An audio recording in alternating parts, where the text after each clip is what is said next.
He's been doing the rounds lately, speaking to CNN's Jake Tapper while he was in Washington, D.C. yesterday as well.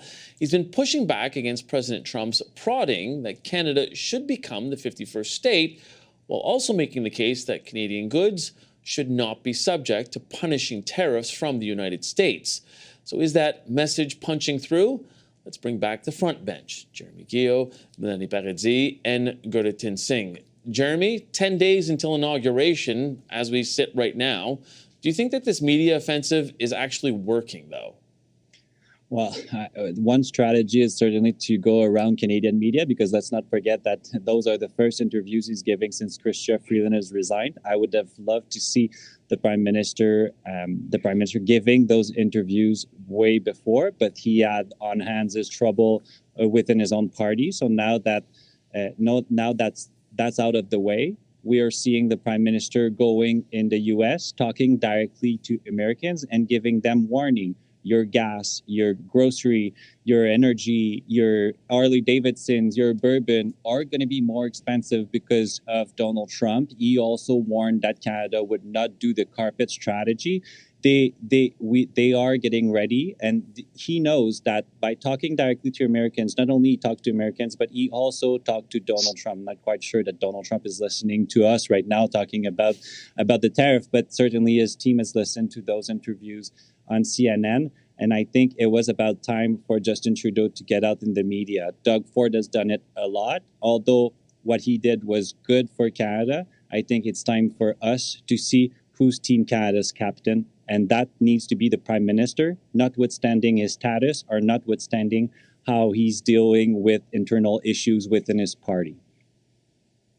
Yeah, Melanie, is that a difficulty, though? Because when you consider the fact that, as Jeremy had said, who's Captain Canada here right now? Is it Doug Ford, who has been going on Fox and on other places that maybe Prime Minister Justin Trudeau has not been going, but certainly that Donald Trump does watch? So in a sense, you sort of look at this and go, well, Doug Ford is the head of the Council of the Federation right now.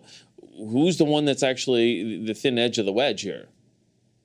Doug Ford is Captain Canada right now. Like the Prime Minister Trudeau, I understand what he's trying to do and going to American media, but he's not talking to the American media that Donald Trump listens to and cares about. And that's what the leader should be doing. And so I think it's been very helpful that Doug Ford has been going on Fox News and addressing the tariffs and addressing the trade relationship to an outlet that the president-elect actually cares about. I think that the Prime Minister no longer has a mandate. We need to have a general election. I don't think that the president-elect is going to be listening to a lame duck Prime Minister. Even when they have a new Liberal leader who will become Prime Minister, I don't think that he's going to take that very seriously until someone has a mandate, which is why it is so important that we go to a general election so that the Canadian people can elect someone to represent us to the Americans in these really important trade negotiations. And then they can, go whole hog, go on a blitz and do all of the media interviews with the American outlets, tell them who we are, tell them what we stand for, tell them about how important our trade relationship is, but do it from a position of having a really strong mandate from the people. But Gurritin, at this point, it doesn't look like we're getting that general election that Melanie has been calling for. Scott Moe called for as well earlier on in the show. So is a multi-pronged approach like what we're seeing right now complementary, i.e. Doug Ford, going on Fox and Justin Trudeau potentially going on other outlets? Do they help each other at all? Well, what we need beyond anything is a strong, clear message that the Americans need to hear. And whenever you have a bully, you need to stand up to bullies. This is a message my brother Jagmeet Singh has demonstrated in real life, and also with his response to these tariffs. And I think that needs to be the resounding message, that you need to show strength to bullies. And Canada, at every single level, needs to demonstrate that if there are tariffs, there needs to be retaliatory tariffs from us as well. And I think they need to demonstrate that this will be a painful process for Americans. This is going to hurt the American economy, not just the Canadian economy. And I think we're not seeing enough unity about that. We need to make sure that across the board, every federal leader needs to have the position that the NDP is championing right now, the federal stage, saying that we need to have those tariffs in response to any potential threat from America. We need to do more beyond that. Like, I think there's a lot of vision with the NDP's proposing, saying having a war rooms table with unions at the table, having a position in which all leaders are adopting this position that we need to have that tariff in response, and just ensuring that there's a far more, not just saying Team Canada, but showing Team Canada with an economic response to any sort of threat that comes from America.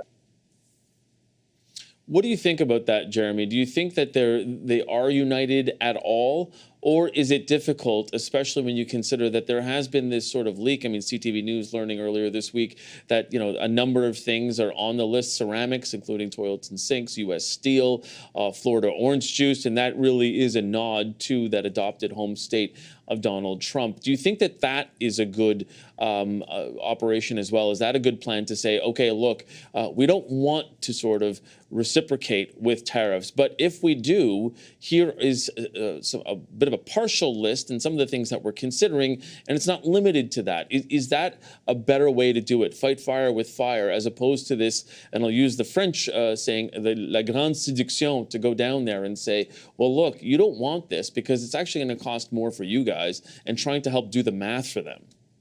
Well, they tried La Grande Séduction, and it did not work. If you remember, in the fall economic statement, which can feel a way back, there was a strategy for the border, and now Donald Trump is not talking anymore about the border. He's talking about the subventions for Canada, which are actually the deficit, the trade deficit, because America is buying a lot of Canadian oil. So the Grande Séduction did not work. They need to show strength, and they did it in the last NAFTA negotiation. This is exactly when Trump threatened Canada with 10% tariff.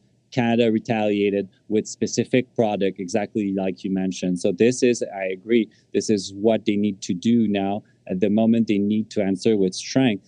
And the reason we have this answer right now, it's because of Justin Trudeau. Justin Trudeau was so tied up within his own leadership issues that he was so busy with that, he could not turn his attention towards the real threat on the south of the border. Now that it's out of the way, I'm hoping that he's going to put all his energy and he's going to work alongside with Mélanie Joly, Dominic LeBlanc, and all the premiers of the provinces to demonstrate a united front and to offer a clear answer to Americans' threat, because Canada's sovereignty is the first priority we should, and this government should have. And this was not the first priority they had in the last couple of weeks, and he needs to turn all their attention back to that issue and leave the leadership race happen on the sidelines. Mélanie, how important is that meeting coming up on Wednesday? The Premier, Prime Minister, and I'm assuming Dominic LeBlanc will likely be there with Mélanie Joly as well. How important is it that they emerge from that as a united front? Honestly, I don't think it's important anymore because they've tried this and it hasn't worked. I think the premiers need to keep doing what they're doing. I think they need to keep going to the United States. Look, in terms of a grand seduction, I think the Liberals did try that. They failed. I don't think they knew, how to show the right leg in this case to keep playing on this metaphor.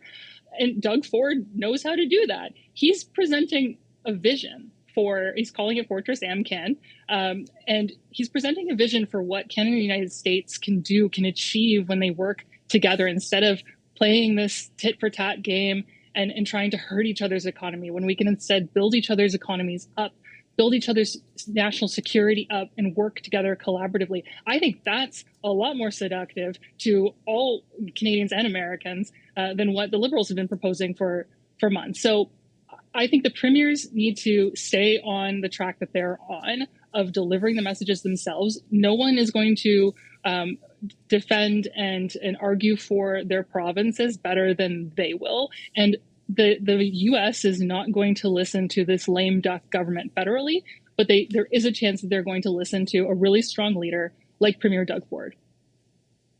Gerton, can you put a bow on this in less than 20 seconds? I'll just say this. I think when we look at this whole situation, we need to recognize one thing. The relationship between Canada and America should be one of a lot of friendship and support, like the largest undefended border in the world. And it just demonstrates right now, I think, beyond anything, I think we'd all agree that Trump is really taking a negative approach to the world and particularly Canada, and never would ever think that Canada, with its greatest ally, would be at the brink of a trade war when we should be on the same team and helping each other's economy. Okay, we got to leave it there. Gurritin Singh, Melanie Paradis, and Jeremy Guillot. Thank you all for being